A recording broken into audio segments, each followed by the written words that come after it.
La noticia del aumento del salario mínimo que fue adelantado este domingo por el presidente López Obrador, el ingreso diario de 6.4 millones de mexicanos subirá, que viven con el salario mínimo, y ahora pasará de 170 pesos que se encontraba actualmente o se encuentra todavía a 207 pesos con excepción de la frontera, donde por ser zona libre el aumento del salario mínimo será hasta 312 pesos. Con esto el mínimo ya alcanzó un aumento de 135% en los últimos 5 años. Es un incremento histórico en lo que va del gobierno del presidente López Obrador. Cuando comenzó la 4T el salario mínimo estaba en 88 pesos en 2018, pero ¿qué tan real es este aumento? ¿Para cuánto alcanzan 207 pesos diarios? Aquí le presento.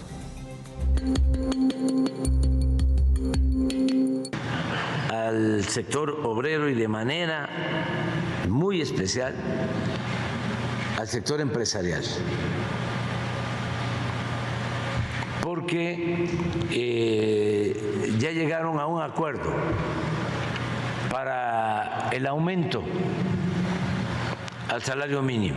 Que a partir del 1 de enero del próximo año, el salario mínimo general pasará de 172 pesos diarios a 207. Es un incremento de 1,052 pesos al mes.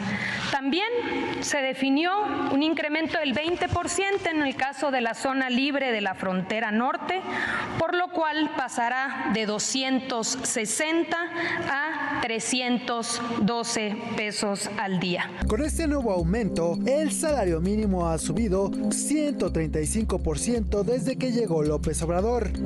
Lo recibió en 88 pesos y a partir de 2023 sube de 172 a 207 pesos. Este nuevo incremento significa 35 pesos extra para el bolsillo de los trabajadores. Pero aquí la pregunta es, ¿para qué alcanzan 35 pesos de más?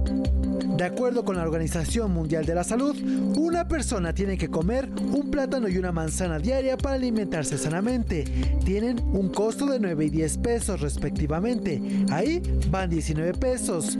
Además, si un trabajador quiere comprar 1 kilo de tortillas, que son parte fundamental de la dieta de los mexicanos, debe pagar alrededor de 20 pesos. Ahí ya van 39 pesos y ya si le hubiera ido, todo su aumento de 35 pesos.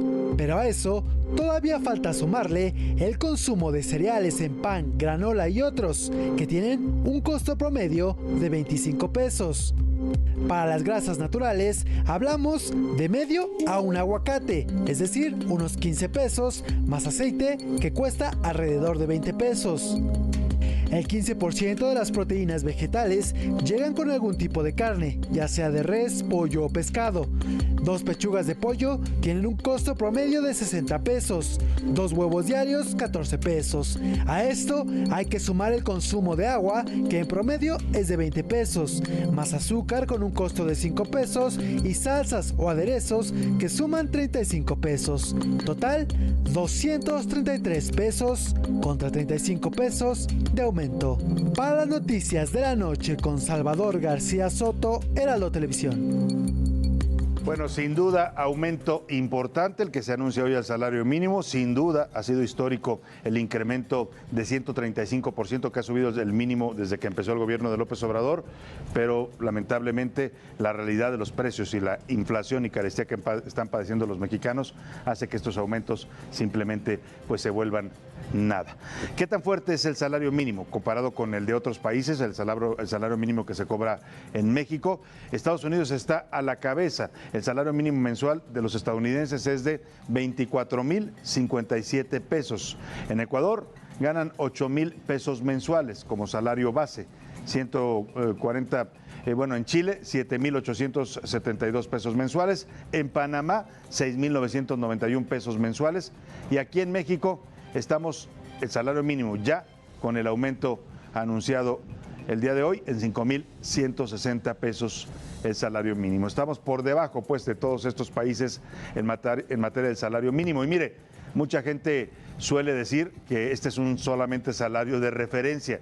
Lo dice pues quien debe ganar seguramente mucho más de un salario mínimo, porque para 14 millones de mexicanos todavía el salario mínimo es un salario real. 6.2 millones de personas ganan un mínimo diariamente, de acuerdo con los datos del registro del Instituto Mexicano del Seguro Social. Otros 2.81 millones de trabajadores mexicanos perciben entre 1 y 2 salarios mínimos. Es decir, no es solo una referencia para una buena parte de los trabajadores en México, es una realidad este salario. Y hablando de otros temas, las remesas en México